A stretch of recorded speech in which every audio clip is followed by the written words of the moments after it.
Today on Steelers Talk, we're going to be going over the latest Steelers trade rumors surrounding the black and gold. Can't wait to break it down with you guys today on the show. But before we get into it, make sure you click that subscribe button if you haven't already to help us move up the power rankings in terms of total subscribers here at Chat Sports. The more subscribers we get, the higher we move up, which means more stuff, more giveaways, all this different stuff when we hit the 2024 season. The next one on the hit list right now is the Chiefs report by Chat Sports, where we're about 1,500 subscribers behind them, a little bit behind them, but you know what? Slowly but surely, we're going to catch up and we're going to eventually pass them. And for all my new viewers out there watching our show for the first time today, we are counting on you because a lot of the people watching this right now are already subscribed, so they can't help us pass the Chiefs report. But if you're watching this for the first time or if this is the first couple of videos that you're watching, go ahead and click that subscribe button right now to help us move up the power rankings here at Chat Sports.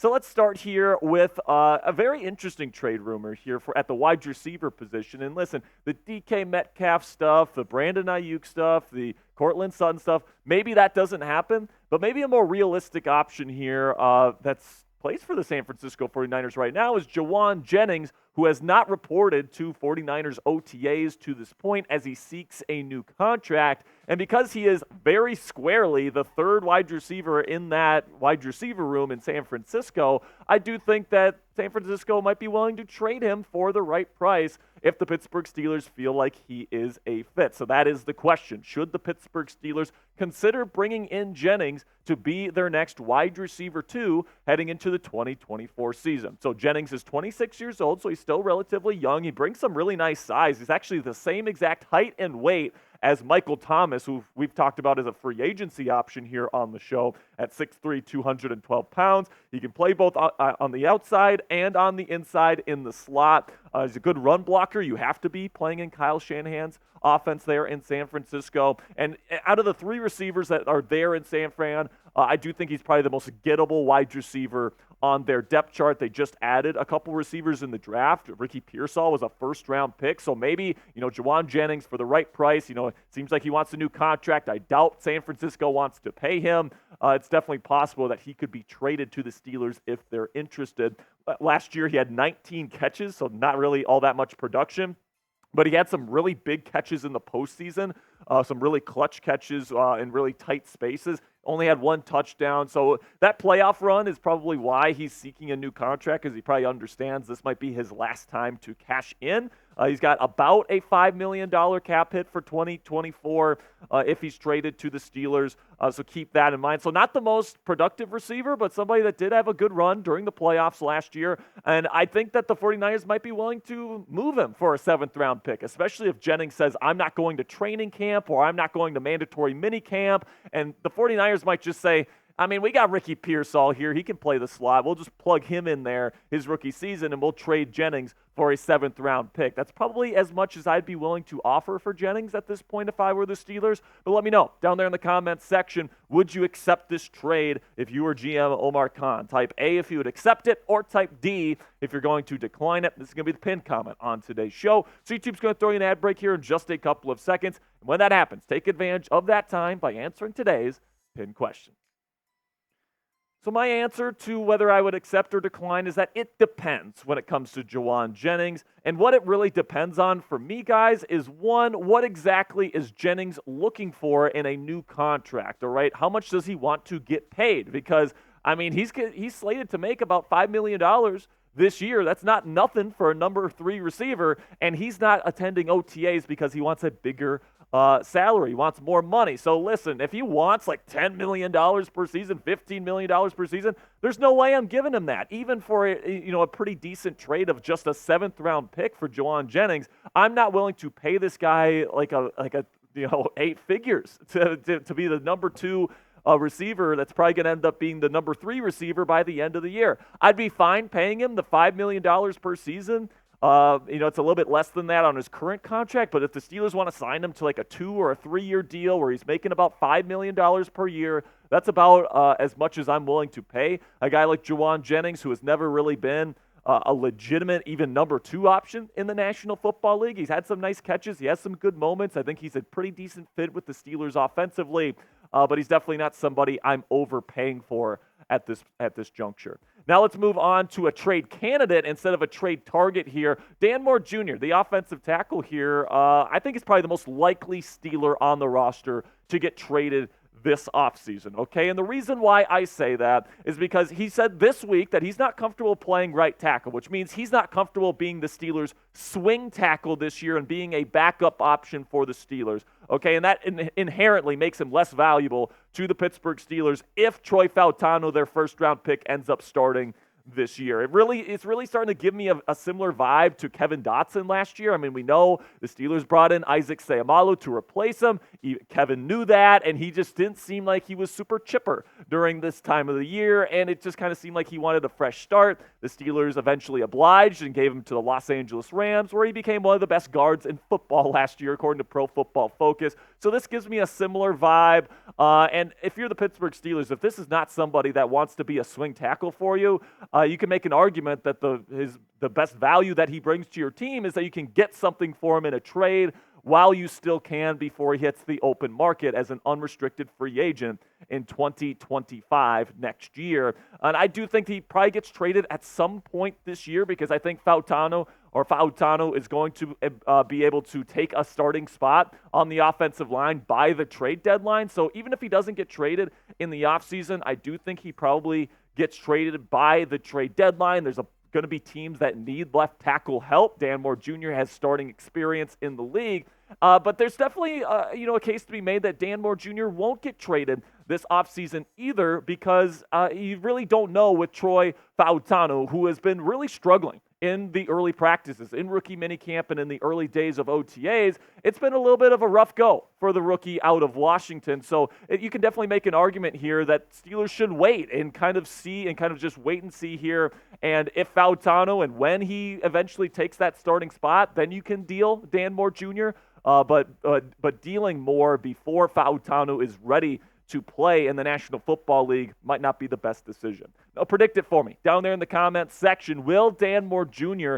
get traded this offseason? Give me a yes or give me a no down there in the comments to let me know. If I'd have to guess right now, I'll probably say no, but I think he will be gone by the trade deadline.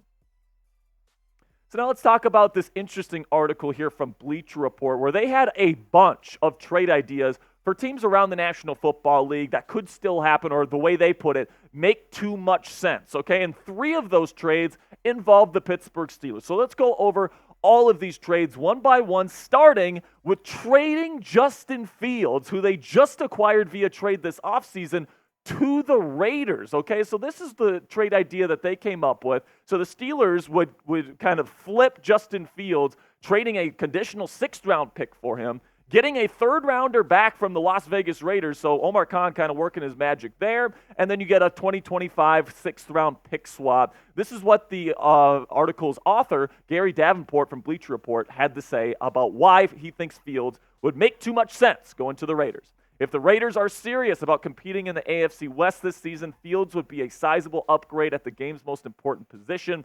Meanwhile, the Steelers can get substantially more back for the 25-year-old than they gave up for him. Now, listen, man, for me, this makes absolutely no sense, and there is no way Justin Fields is going to be traded before the 2024 season. And when it comes to the Las Vegas Raiders, why would they trade for Justin Fields at this juncture when they had the opportunity to trade for him earlier this offseason and instead brought in Gardner Minshew instead in free agency? I mean, they already made this decision. They feel like Gardner Minshew is the better quarterback option for them than Fields. And remember, their OC there in Las Vegas is Luke Getsy, the former OC that completely ruined Justin Fields in Chicago. I don't think Fields would want to go work in Las Vegas, and I don't think Getsy wants to work with Justin Fields any longer. Both men did not have success working together. This trade makes absolutely no sense from Gary Davenport and Bleacher Report. But this second one here is interesting here.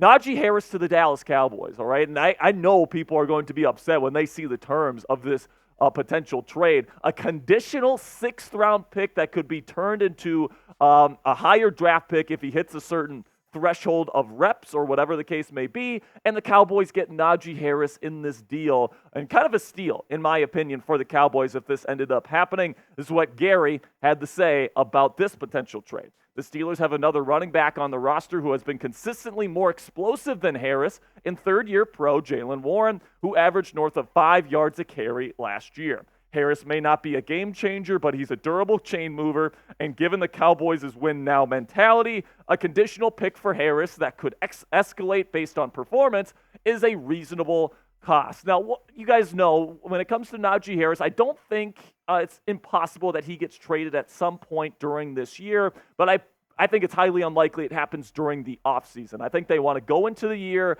with Najee Harris and Jaylen Warren as their two backs, and then if the Steelers are struggling, then I think then Najee Harris becomes available at the trade deadline. But, those two things need to happen, man. The Steelers need to be struggling, and they have to be selling players at the deadline in order for Najee to get traded.